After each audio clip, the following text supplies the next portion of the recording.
This नूतन चौहान। आज इस video में क्या करने वाले हैं, क्लास 9 का हिस्ट्री का chapter Nazism and the rise of Hitler. इससे पहले की वीडियो में मैं इस चैप्टर का इंट्रो आपको समझा चुकी हूँ। फर्स्ट वर्ल्ड वॉर मैंने आपको समझाया कि जर्मनी उसमें हारा बाय अलाइंड पावर्स। ठीक है, वाइमर रिपब्लिक का जन्म कैसे हुआ जर्मनी में आफ्टर फर्स्ट वर्ल्ड वॉर, वो मैंने आपको समझाया। वर्सलिस ट्रीटी क्या है, कैसे इससे जर्मनी को बहुत ज्यादा नुकसान हुआ, अलाइंड पावर ने बहुत उसका छीन लिया, वो मैं आपके साथ डिस्कस कर चुकी हूँ। इस वीडियो में हम पढ़ेंगे the effect of first world war on Europe, यानी पूरे यूरोप। आपको पता है यूरोप की ज्यादातर कंट्रीज ने फर्स्ट वर्ल्ड वॉर में पार्टिसिपेट करा।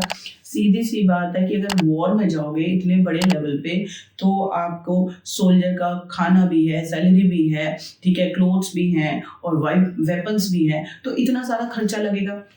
ठीक है, तो उसके बाद चाहे कोई जीत रहा है चाहे कोई हार रहा है, लेकिन नुकसान तो सबका होता है, ये बात आपको माननी पड़ेगी। तो इम्पैक्ट यूरोप पर फर्स्ट वर्ल्ड वॉर के बाद अच्छा आएगा या बुरा आएगा? बुरा आएगा। ठीक है, तो devastating impact on European countries.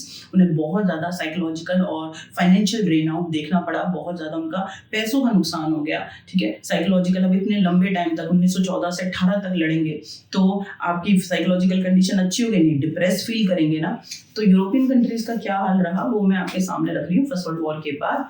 Here it is, थोड़ा सा ध्यान से देखेंगे, एक बार में समझ में आ जाएगा। The war had devastating impact on our entire continent, माने यूरोप। वर्ल्ड वॉर के बाद पूरे यूरोप में बर्बादी आ गई, बहुत ज्यादा नुकसान हुआ। भाई वॉर के बाद किसी का अच्छा थोड़ी हो सकता है। दूसरी बात आप समझो क्या लिखा हुआ है, From a continent of creditor, Europe turned into one of the debtor. यानी फर्स्ट वर्ल्ड वॉर से पहले जो यूरोपियन कंट्रीज हैं वो कर्जा देते थे, ठीक है, फाइनेंशियली इकोनॉमिकली स्ट्रॉन्ग थे, लेकिन वर्ल्ड वॉर में उनका खर्चा हो गया बहुत ज्यादा। ठीक है, तो उनका फाइनेंशियली बहुत ज्यादा नुकसान हुआ। तो जो कंट्रीज वर्ल्ड वॉर से पहले यूरोप में क्रेडिटर थे, अब वो क्या बन गए? डेबिटर। तो यूरोप के जो कंट्रीज हैं पहले क्रेडिटर थे, फर्स्ट वर्ल्ड वॉर के बाद क्या बन गए? डेबिटर, कर्जा लेने वाले। Those who supported Weimar Republic known as November criminal। अब ये बात देखो, एक नंबर में आता है कौन कौन है, जरा देखना। नवंबर क्रिमिनल कौन है, देखो जरा। एक है सोशलिस्ट, एक है कैथोलिक्स और एक है डेमोक्रेट्स।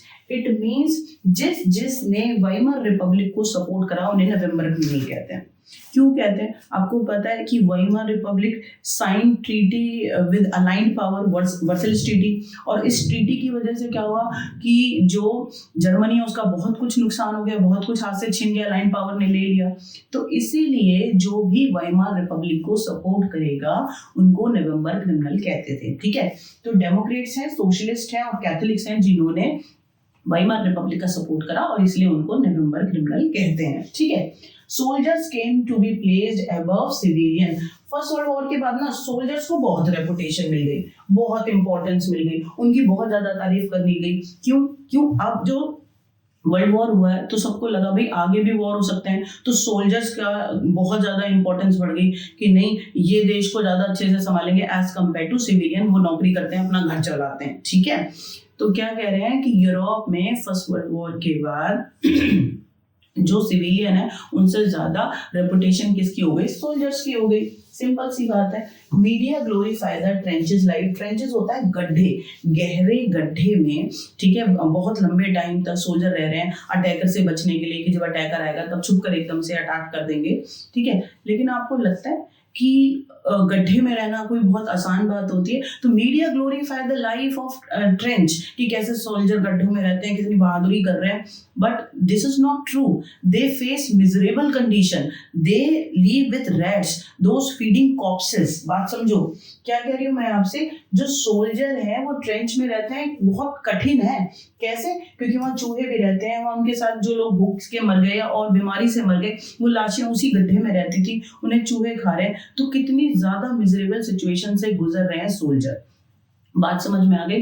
तो ये है यूरोप पर फर्स्ट वर्ल्ड वॉर के इम्पैक्ट। ठीक है, साइकोलॉजिकल, फाइनेंशियली बहुत ज्यादा यूरोप की कंट्रीज ने बर्बादी को देखा। जो क्रेडिट देते थे, क्रेडिटर थे, उधार देने वाले, वो डेबिटर बन गए। ठीक है, और जो सोल्जर हैं उनकी कंडीशन बहुत ज़्यादा ट्रेंच लाइफ में ख़राब है। तो ये है यूरोप पर फर्स्ट वर्ल्ड वॉर का असर। इससे नेक्स्ट वीडियो में हम पढ़ने वाले हैं political condition and economical condition of Germany after first world war. ठीक है, तब तक के लिए बहुत खुश रहो और बहुत ज़्यादा पढ़ते रहो।